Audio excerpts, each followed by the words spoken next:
यूं ही हर्ष के बारे में सोचते हुए ही भावना का दिन गुजरा और रात हो गई। अंशुल आज काफी लेट घर पहुंचा। 10 बजे का वक्त था जब दरवाजे पर अंशुल ने दस्तक दी। भावना ने दरवाजा खोला और अंशुल अंदर चला आया। भावना ने किचन में जाते हुए कहा, आप हाथ मुंह धो लीजिए, मैं खाना लगा देती हूँ। तुम लोगों ने खा लिया? हाँ, वो हम लोग तो खा चुके हैं। माँ जी को तो मैंने दवाई देकर सुला भी दिया है। मैं बस आपके इंतजार में जाग रही थी। हाँ ठीक है, तो मेरा खाना मेरे कमरे में ही लिया। बाहर बारिश बहुत तेज हो रही है, इसलिए बहुत ठंड है। अच्छा, बारिश हो रही है बाहर? मुझे तो पता ही नहीं चला। इतने में अंशुल हाथ मुंह धोकर कमरे में जाकर रजाई में बैठा। कुछ देर में ही भावना उसके लिए खाना लेकर कमरे में आ गई। इसके बाद अंशुल ने फटाफट से खाना खत्म किया और दोनों बिस्तर पर लेटे बातें करने लगे। अंशुल आज रोज के मुकाबले काफी खामोश और शांत था। उसका इस तरह से चुप रहना भावना को किसी परेशानी का इशारा कर रहा था, जैसे अंशुल किसी बड़ी मुसीबत में फंस गया हो। क्या हुआ आपको? आज आप इतने चुप चुप क्यों हैं? क्या हुआ?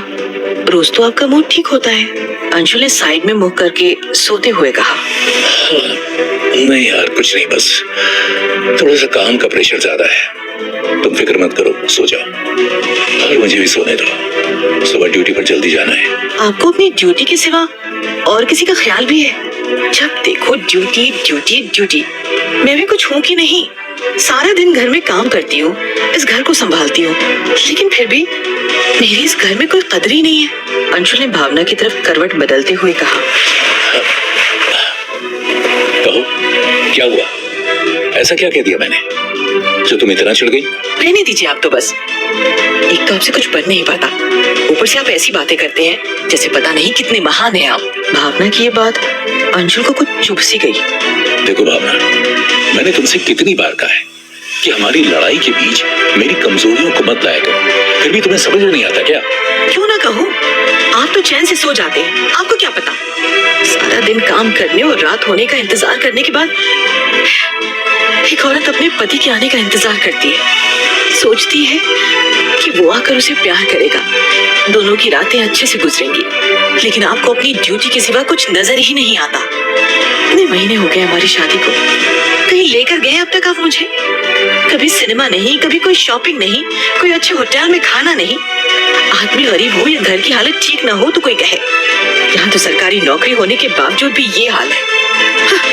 भावना की ये सब बातें अंशुल को भी अब सही लगने लगी, इसीलिए कुछ देर वो खामोश हो गया और उसके बाद भावना को कमर से पकड़कर अपने पास खींचने लगा, मगर भावना ने उसे खुद से दूर धकेल दिया।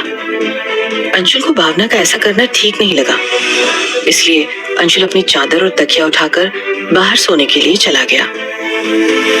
जबकि ये सब होते देख भावना आधी रात जाग कर रोती रही। सुबह का वक्त हुआ और अंशुल की आंख खुली।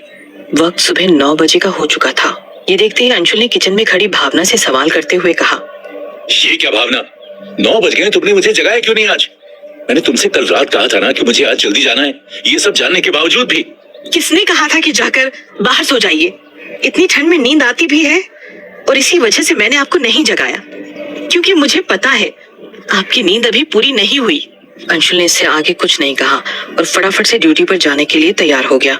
दोनों को इस तरह से चिढ़कर बातें करता सुन अंशुल की माँ को दोनों के बीच झगड़ा होने का कुछ खटका सा तो लगा, मगर उन्होंने ये सोचकर ज्यादा ध्यान नहीं दिया कि आपस की बात है, दोनों खुद ही सुलझा लेंगे।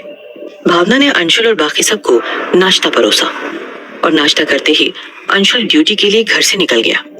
भावना भी घर का सारा काम फटाफट से खत्म करके अपने रूम में जाकर लेट गई और अपनी कल की और आज की जिंदगी के बारे में सोचने लगी कि क्या हो रहा है मेरे साथ। बचपन से ही मैंने गरीबी में दिन काटे हैं। मेरी शादी करने की इच्छा नहीं थी, लेकिन जब मुझे पता चला कि मेरा होने वाला पति एक पुलिस इंस्पेक्टर है, तो मैंने ये सोचकर सब्र कर लिया कि शायद आगे जाकर मेरी जिंदगी सुधर जाए। जो खुशियां आज तक मैंने कभी नहीं देखी, वो मुझे शायद शादी होने के बाद मिल जाए, पर ऐसा कुछ भी नहीं हुआ। इन्हें अपने काम से ही फुर्सत नहीं, भला ये मेरा क्या ख्याल रखेंगे। हर शादीशुदा औरत को एक ऐसे मर्द की जरूरत होती है जो उसे अपना वक्त दे सके, औरत के दुख को समझकर उसे खत्म कर सके। उससे प्यार कर सके। पर मुझे यहाँ सिर्फ झगड़ों के अलावा और कुछ भी नहीं मिल रहा। कल हर्ष के साथ थोड़ा वक्त बिताने के बाद मुझे ये एहसास हुआ कि मेरी जिंदगी में प्यार की बहुत कमी है। वो लड़का भले ही अपने मजे के लिए मेरे साथ रहना चाहता हो, मगर उसमें प्यार करने की पूरी चाहत है। जैसे मैं उसे चाहने लग गई हूँ, वो भी मुझे जरूर चाहने लग जाएगा। मुझे पूरा यकीन है मुझे जाकर उससे मिलकर आना चाहिए। वो भी मेरा इंतजार कर रहा होगा, पर माँ जी के होते हुए मैं कैसे जाऊं? भावना ये सब बैठी सोच ही रही थी कि इतने में उसके दरवाजे पर किसी ने जोर से दस्तक देनी शुरू कर दी। भावना ये सुनते ही एकदम से दरवाजे पर पहुंच गई और सामने खड़े हर्ष को देखकर बहुत ज्यादा घबरा गई। अंशुल की माँ ने भी बाहर की दस्तक सुनकर अंदर से आवाज लगाते हुए पूछा, कौन है बहू? बाहर जरा जाकर देख दो। वो कंबल बेचने वाला है माँ जी। कह दो कि हमें नहीं चाहिए और दरवाजा अच्छे से बंद कर लेना। भावना ने हर्ष को हाथ पकड़कर अंदर खींच लिया और दरवाजा बंद करते हुए कहा, जी माँ जी, कर दिया। अब मैं अपने कमरे में सोने के लिए जा रही हूँ। कुछ काम हो तो जगा दीजिएगा। और इतना कहकर भावना हर्ष को दबे पांव अपने कमरे में ले गई और दरवाजा बंद करने के बाद धीमी आवाज में उससे कहने लगी, तुम यहाँ क्या करने आए हो? किसने कहा था इस वक्त यहाँ आने के लिए?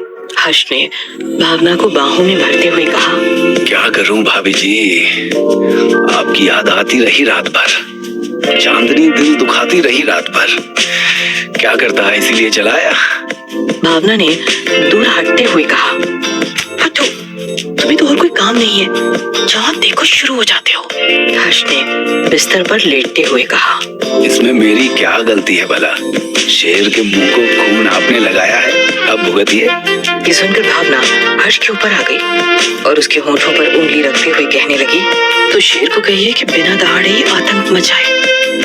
माँ जी को अगर कुछ शक हो गया ना, तो हम दोनों की खैर नहीं। हर्ष ने भावना को बाहों में भरते हुए कहा, अरे आप क्यों इतनी फिक्र करती हैं भाभी जी? ये सब आप शेर पर छोड़ दीजिए।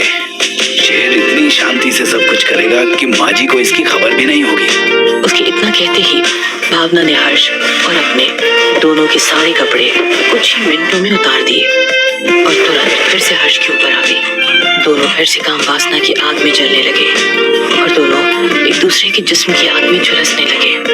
दर्द के मारे भावना ने अपने मुंह को हाथों से ढक रखा था ताकि उसकी चीखें बाहर किसी को सुनाई न दे। भावना और हर्ष दोनों एक बार फिर से मदहोशी का शिकार हो गए और इस तरह से एक दूसरे पर टूट पड़े जैसे जन्मों से एक दूसरे के प्यासे हो।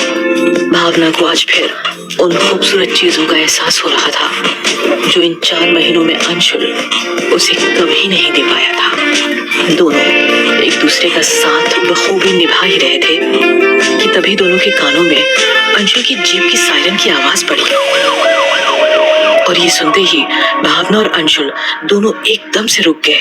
भावना ने दौड़कर खिड़की से झांका तो अंशुल जीप से उतर चुका था। ये देखते ही भावना और हर्ष दोनों के होश उड़ गए और दोनों ये सोचने लगे कि आखिर अब क्या करें।